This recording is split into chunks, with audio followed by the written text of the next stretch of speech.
Bom, destacaram, eu estou na página 18, tá? Destacaram nesse período aí, tá? Três grandes pré-reformadores. Nós estamos falando aqui de 1300. A reforma só aconteceu em 1500, mas aí nesse período dessa briga, desse cisma papal aí, a igreja na França e a igreja na Itália, era uma igreja só. Então, dentro dessa igreja, tinha homens com desejo de reforma, porque isso estava ficando pesado, estava ficando meio ruim ali para a igreja. Tá? Surgiram os grandes pré-reformadores. O maior deles, o primeiro, John Wycliffe, famoso herói da fé, tá? De 1328 a 1384. Depois John Hus, né? Famoso também, grande reformador. E mais na frente um pouco, né? 100 anos de distância, o Savonarola, tá? Então nós tivemos primeiro, é claro que esse anseio por reformas era uma coisa latente dentro da igreja, mas quem tomou atitude, quem fez alguma coisa, quem entrou nisso daí foi esses reformadores, tá? Wycliffe, John Hus e o Savonarola. Inicialmente tivemos mais reformadores aí, tá? De menor monta, né? Então, primeiro a se opor à imoralidade dos papas dentro da igreja foi o Wycliffe, tá? E ele protestou contra esses absurdos que levavam os clérigos, era chamado de clérigo, a extorquir os crentes com os seus luxos, tá? Era chamado de extorsão. Então, Wycliffe desafiou o poder dos papas, tá? E alegou que o Papa não poderia ser considerado o vicário de Cristo, o representante de Cristo, né?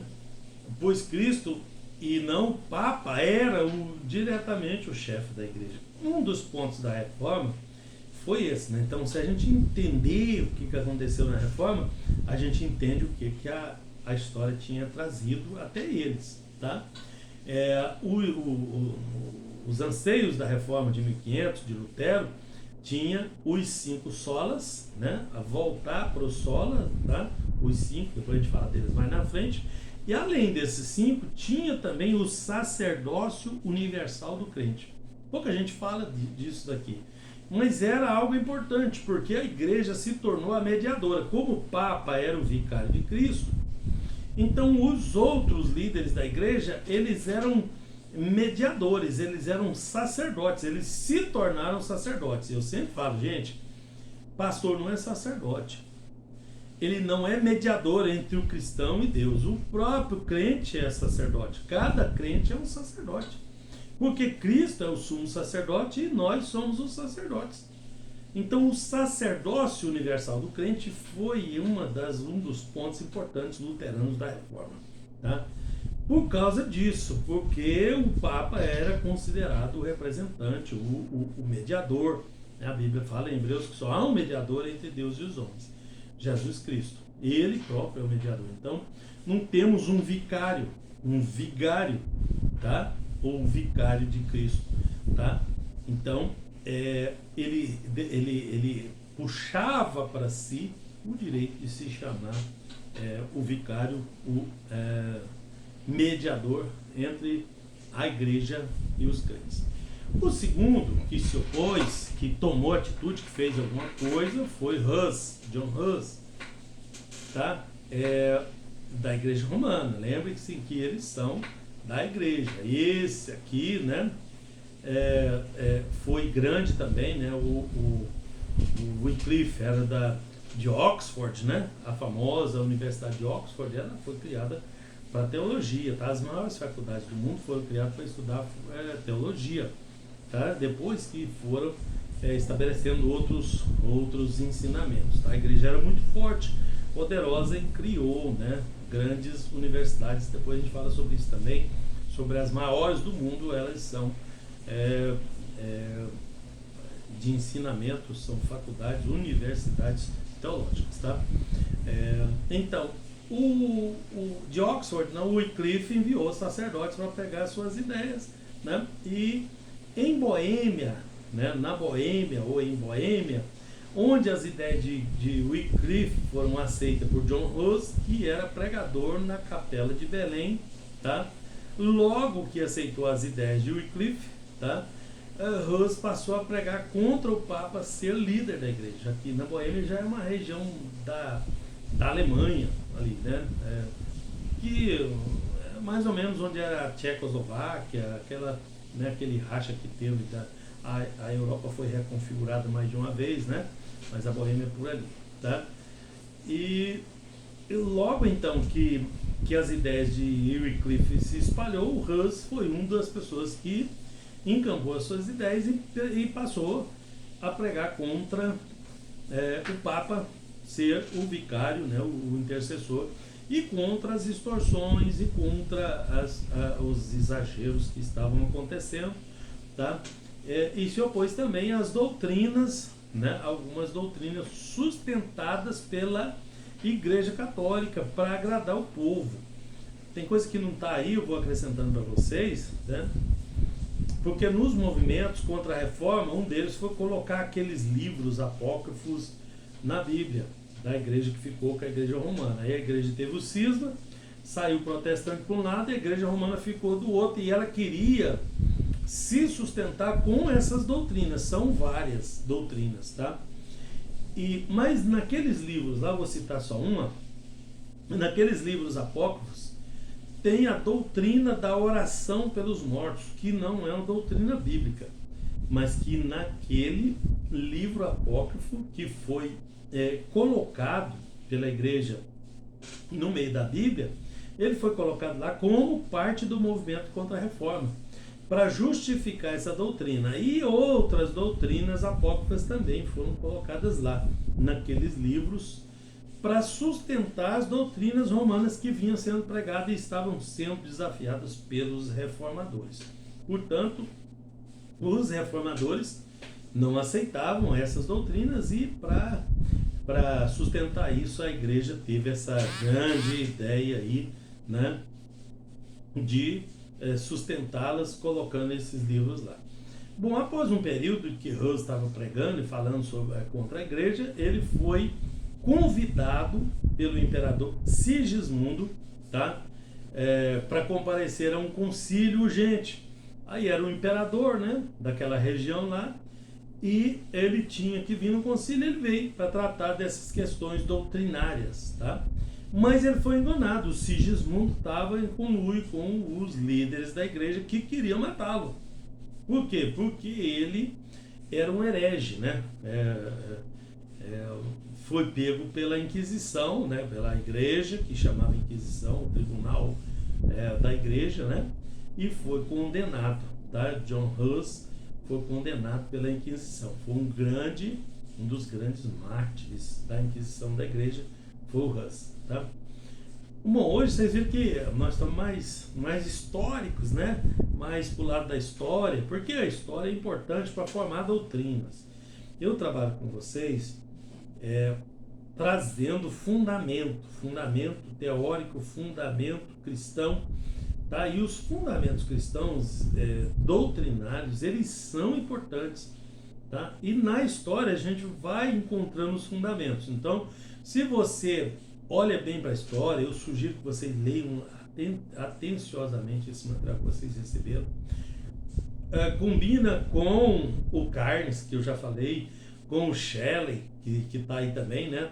O Shelley tem várias citações aí, tá? Também, se quiserem os livros em PDF, eu mando para vocês, quem gosta de ler. Porque dentro da história você vai entender a história da Igreja de Roma, você vai entender o protestantismo do qual você faz parte, você vai entender por que as coisas acontecem do jeito que acontecem, tá? O que aconteceu para que a igreja estivesse como está agora? É isso que a história está contando para nós, tá? E o Hus, né, no seu último suspiro, na sua condenação, ele decidiu prosseguir com a verdade que para ele era certa, porque sempre tem essa situação. Qualquer um que fosse pego nessa situação, ele podia negar a fé, ele podia se retratar, tá? Porque se uma pessoa que defende a fé ferrenhamente Se ele se retratar e falar, não, eu estava errado, ele vai desmotivar os outros que eram seguidores dele. Então, foi interesse do Império Romano. As pessoas que aceitavam Jesus estavam dando trabalho para o Império Romano, e o Império Romano começou a perseguir eles, mas dava para eles a proposta: vocês renunciam a essa religião e pode viver. Porque qualquer um que renunciasse, ele causava um estrago nos outros. Porque não, então não era uma coisa firme, porque a pessoa lá não se firmou, entendeu? E o Hus foi dado ao Hus, como a centenas de outros crentes, né, que foram perseguidos, a possibilidade de recuar. Falar, não, eu não sou crente, não, que lá era delírio do meu coração e tal, e aí as pessoas lá que estavam mais fracas, não, é delírio mesmo. Ele retratou e não é mais crente e está vivendo por aí, tá? Mas se ele firmasse nisso, ele morria, ele virava um mártir, aí muita gente o seguia porque era martirizado. E o Hus decidiu prosseguir com a verdade que ele acreditava, não abriu mão da sua convicção, né? Mesmo havendo a possibilidade de se retratar, ele sabia que ele ia morrer, ele preferiu a morte, tá? E o último nome dos três que eu citei é o Savonarola, né? O último grande nome, já aí depois de Wycliffe de John Hus, né? Na sequência aí, né? Depois de 100 anos de Wycliffe, né? Chegamos no Savonarola. Ele decidiu adotar a ideia desses dois outros, né? Mas ele estava mais interessado na reforma da igreja da Itália, de Florença, né? A cidade de Firenze, ou Florença, na Itália, que é uns 300 quilômetros de distância de Roma, tá? E ao pregar contra a vida desregrada do Papa e dos clérigos, né? Porque tem o Papa, que é o líder, e os clérigos, que são os líderes abaixo dele, ali na hierarquia que eu falei, tá? E da venda de indulgências e muitas outras coisas, porque Lutero pontuou 95 teses, tá? Foram 95 coisas que Lutero condenou que a igreja fazia, que estava em desacordo com o princípio bíblico, tá? Já aí no ano 1500, 100 anos depois do Savonarola. 1300 aí nós temos o Wycliffe e John Hus, depois 1400 e pouco o Savonarola, depois de 1500 que vem Lutero e Calvino, tá? Então, ele foi condenado à morte por enforcamento, tá? E John Wycliffe, John Hus e Savonarola iniciaram o seu trabalho, que séculos depois influenciaram Lutero a prosseguir com o grito da reforma, tá? De uma forma mais intensa. Então, para chegar na igreja moderna, luterana, que eu falei para vocês que a igreja moderna começa com a reforma, 1517, tá? Passou-se por esse caminho aí, de pré-reformadores, que protestaram contra a igreja, houve cisma na igreja, houve uma série de dificuldades, mas o certo é que ela precisava ser reformada. Aquele anseio, só um minutinho, aquele desejo de mudança, de reforma, né? Por causa da corrupção que estava acontecendo, ninguém suportava isso, né? E toda aquela pomba também, o gasto, não era só isso. Tinha a questão doutrinária que era fundamental ali, que precisava ser reformada, tá? Então, chegamos agora no capítulo 1, tá, do seu livro aí, que é a Igreja Moderna, que vai de 1517 a 1789. Após grandes debates em concílios, né, a Igreja Católica, que era a Igreja Cristã antes do protesto, ela se reunia e chamava essas convenções, essa Assembleia Geral, era chamada de concílio, tá?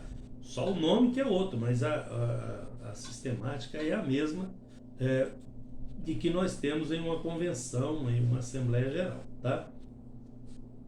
Bom, análise, depois de debate, de concílios, de análise, de decadência papal, liderança, tentativa de reforma interna mal sucedida, né? A era da modernidade chegou, né, com mais necessidades de mudança. Tá? O mundo também, porque não é uma coisa que aconteceu só dentro da igreja. Durante a Idade Média e no final da Idade Média com o Iluminismo, o mundo sofreu grandes transformações. Aí começou a aparecer aqueles grandes pensadores, né? Aqueles gregos lá, foi grandes pintores, grandes compositores nas artes, né? Foi um desenvolvimento fora do comum. Então o mundo não estava aceitando mais aquela coisa que estava acontecendo, nem na igreja e nem na política, porque a política também ruiu, e a igreja foi junto, porque namorou com os políticos e acabou fazendo as mesmas coisas, cometendo basicamente os mesmos erros, tá? E aí o grito por reforma, né, interna na igreja tinha sido abafado por perseguição, por ameaça. Criou-se um tribunal dentro da igreja. Qualquer pessoa que falasse contra a igreja, que ameaçasse de alguma forma a existência da igreja, veja que não era observado doutrinariamente quem estava certo e quem estava errado, é quem era contra a igreja, né? É quem era de esquerda, quem era de direita, tá? Havia perseguição e morte, tá? E isso aconteceu com muitas pessoas. Os fatores principais que levaram à reforma protestante foram a relutância da igreja medieval em aceitar as mudanças sugeridas, principalmente pelos místicos e humanistas, que são as duas. Tinha uma turma no meio ali, que era a grande maioria, tá? Que para eles tanto faz, para lá e para cá. Mas tinha os humanistas de um lado e tinha os misticistas do outro, né? Os mais fervorosos de um lado, os mais liberais do outro. A turma de liberal e a turma de mais encrenqueiro, que era os místicos, tá? E esses dois grupos tinham feito o seu grupo de mudança, né? O seu pedido, né? Seu alerta de mudança, mas não surtiu efeito. Mas era uma coisa legítima que cada vez mais ia ganhar adeptos até acontecer com as mudanças da configuração dos países, né? Apareceu mais nações-estados, muita gente que era um país, mas tinha vários povos lá dentro, se rebelava e separava e criava mais países, mais cidade-estado, nação-estado, e com isso tinha a igreja, aquele local ali tinha mais força política para se opor a esse papado corrupto que muitas vezes não tinha poder dentro desses países. E nesse contexto sombrio é que surgiu, né, um dos grandes ícones da reforma protestante, que foi Lutero, tá? Bom, Lutero nasceu em 1483, nós estamos falando agora de 1517, que ele já estava, né, na Alemanha, tudo, né? Ele nasceu na cidade de Eisleben, na Alemanha também. Era filho de camponeses que ascenderam à burguesia, né? Porque o seu pai ganhou muito dinheiro com minério de cobre, mas quebrou também, tá? Ele nasceu pobre, ficou rico depois. Quando Lutero nasceu, a família passava por algumas dificuldades financeiras, tá? E ele foi criado com uma dura disciplina própria de sua época, tá? Seus pais eram crentes, né, católicos, devotos, né, principalmente a mãe dele. Por causa disso, Lutero foi criado dentro dos rigores da doutrina cristã. E depois de um breve período na escola, é muito importante de conhecer a história de Lutero, porque a gente vai filtrando o que aconteceu, tirando alguns exemplos, algumas coisas para a vida da gente e para a história da igreja. A gente vai entender detalhes dentro da igreja, tá? Essa dura disciplina, que pode ser questionada por alguns, mas foi essa disciplina que posicionou Lutero numa posição acima dos outros. Posição espiritual que eu estou falando, tá? Mesmo que fosse uma dificuldade na época, mas foi isso que trouxe firmeza para ele, né? E após um breve período na escola, né, dos irmãos, na vida comum, né, Lutero foi mandado para uma escola em Eisenach, né, um local maior, onde permaneceu de 1498 até 1501. Ele era sustentado por amigos e nesse período ele se formou em latim. Latim era a língua de Roma, dos romanos, era importante para uma pessoa naquela época saber latim, tá? Ele era alemão, né? Germânico, então ele tinha a língua alemã como língua pátria, mas aprendeu, se formou em latim, era essencial para que pudesse ingressar numa universidade de peso, que todas as universidades boas, né, tinham que saber latim, tá? E em seus estudos, o Lutero chegou à conclusão de que o ser humano precisava da intervenção divina para ser salvo, tá? Em 1502 ele recebeu o grau de bacharel em artes. Olha, ele estudou artes, tá? Ele estudou latim, depois foi para a faculdade, estudou artes. 1505, o grau de mestre em artes.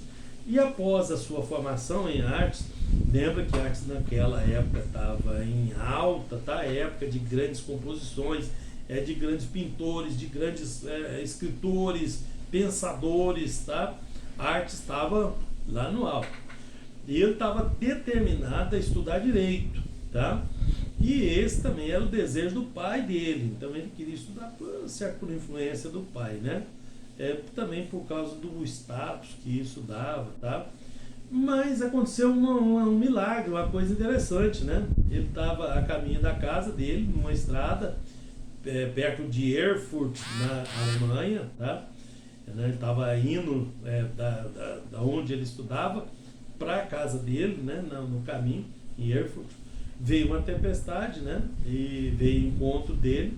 E tomando de medo ali, morrendo de medo ali, ele fez uma promessa para Santa Ana. Ele era católico, fervoroso, os pais dele, que na verdade era mais fervoroso, ele era mais humanista, mas ele teve formação rigorosa católica, tá?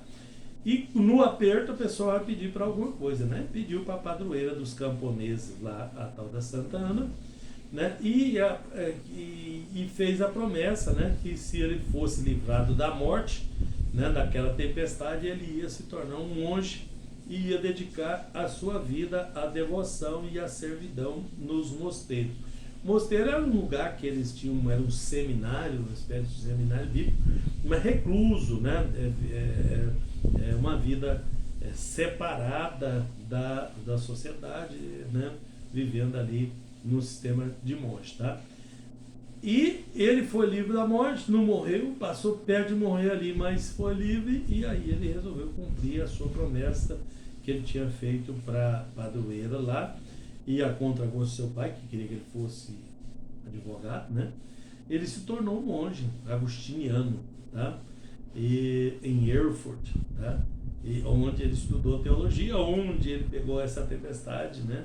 E ele estudou teologia e ele era bem estudioso, vocês já perceberam isso, ele já era doutor aqui quando ele começou a estudar teologia, né? E estudou também vida eclesiástica. Lutero, então, dedicou-se ao estudo da teologia e foi ordenado sacerdote em 1507. Ó, estamos chegando perto, né? E terminou seus estudos em Wittenberg, que era uma grande cidade, né? Em 1508 ele passou a celebrar ali, né, a dirigir ali as missas e a dedicar o serviço da sua ordem ali na grande igreja de Wittenberg, tá? E ele era estritamente piedoso, né? Ele aprendeu, ele já tinha aquela tendência, mas no estudo dele lá, né, estudando teologia, ele ficou mais apurado nisso, né? E dedicava horas em oração, passava dias em jejum, né, colocando a própria vida dele em risco, né? Ele não se achava digno de prestar qualquer serviço perante Deus, que é santo e puro, e ele se penitenciava por causa disso, tá? Por esse motivo ele vivia sempre em contrição, aquela tristeza por reconhecer nele ali, né, uma pessoa indigna. Em 1510 ele foi enviado pelo seu conselheiro a Roma, né? Porque do mesmo jeito que eu sou professor de vocês, ele tinha um tutor, um professor que era seu conselheiro, tá? Cada um adotava os alunos que fosse o caso ali, né? Então o seu conselheiro mandou ele para Roma, para resolver questões na sua ordem eclesiástica ali. Não sei nem que questões eram essas, sei que ele foi enviado lá, né? Ao chegar lá, ele ficou horrorizado com o que ele viu na sede da igreja, tá? A barganha da fé, né, do sagrado, como é que o sagrado era tratado ali, ele ficou escandalizado, né? Ele, um menino de oração, trabalhando na sua ordem lá, né, pensando estar prestando um grande serviço para Deus, para a obra ali, chega lá e ele viu aquela podriqueira toda ali, né? Viu prostituição pública dos clérigos, né? Viu a coisa como ela é, né? A vida como ela é. Então ele ficou em estado de choque com esse desastre, eu chamo de choque de realidade, né? Que ele deu. Então ele se deparou com um dos maiores absurdos, né? A venda das indulgências para fins lucrativos. Incluía muita coisa, tá? A pessoa podia comprar o lotinho no céu ali, né? Pagando aquelas indulgências, podia salvar alguém amado, morria um rico lá, a família ia lá, juntava um dinheirinho para pagar para ele ser retirado da Câmara de Castigo, chamava de purgatório, né? Teve outros nomes também, né? Em outros.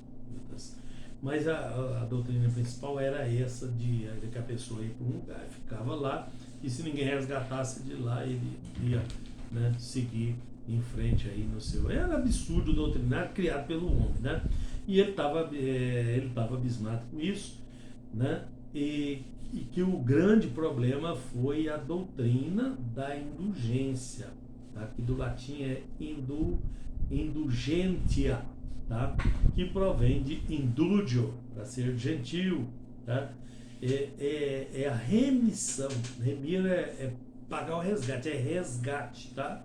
É a remissão parcial ou a remissão total da pena de alguém, tá? Então a indulgência visava remir alguém.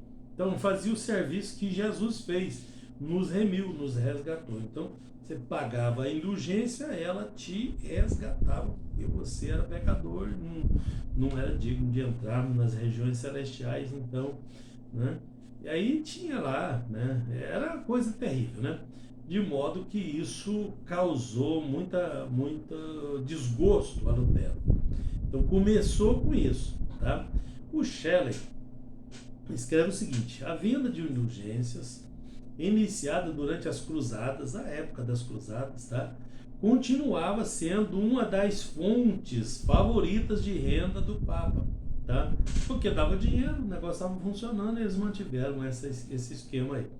Em troca de trabalho meritório, tá? Trabalho meritório é trabalho que merecesse, por merecimento. Meritório é por merecimento, tá? Frequentemente uma contribuição para uma causa nobre ou uma peregrinação a um santuário, né? A igreja oferecia ao pecador, a essa pessoa, a isenção de penitência, tá?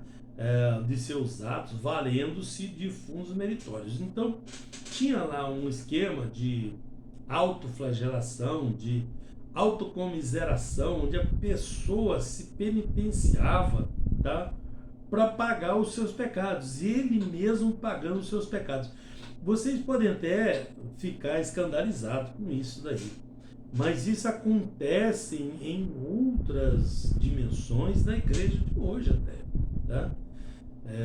Com outra roupagem, com uma coisa inteligente, a pessoa quer merecer, quer pagar, a coisa é complexa, tá? Então, a pessoa pagava a indulgência e ia formar um fundo de mérito, tá?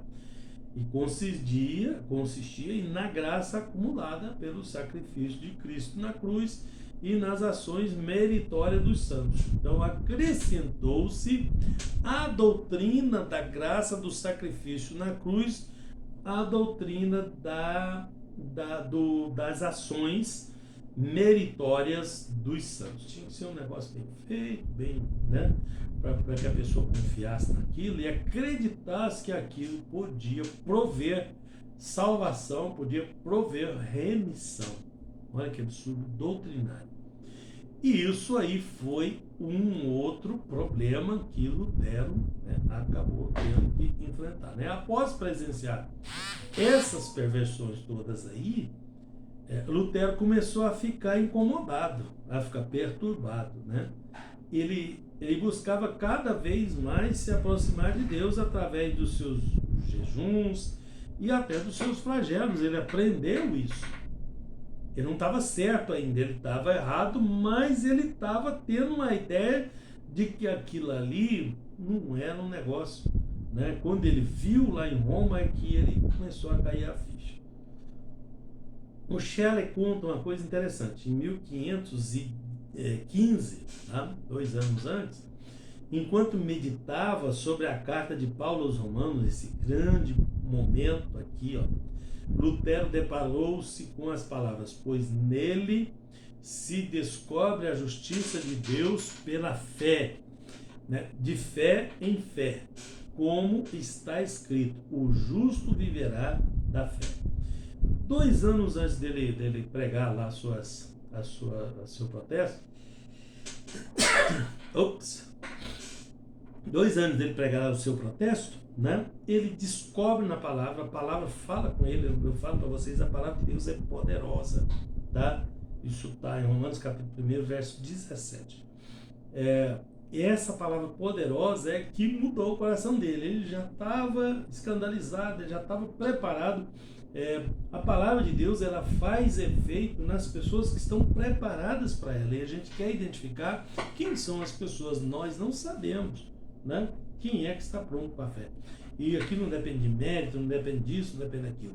Né? O Espírito Santo fala profundamente ao coração do homem. O homem que está preparado, se achar um homem preparado e pregar a palavra para ele, essa fé vai vir, né? Essa palavra vai entrar no coração dele e vai fazer um estrago. Tá? Bom, aqui estava a chave, né, para a sua certeza espiritual. Né? Dia e noite eu meditei. Né? Lutero escreveu.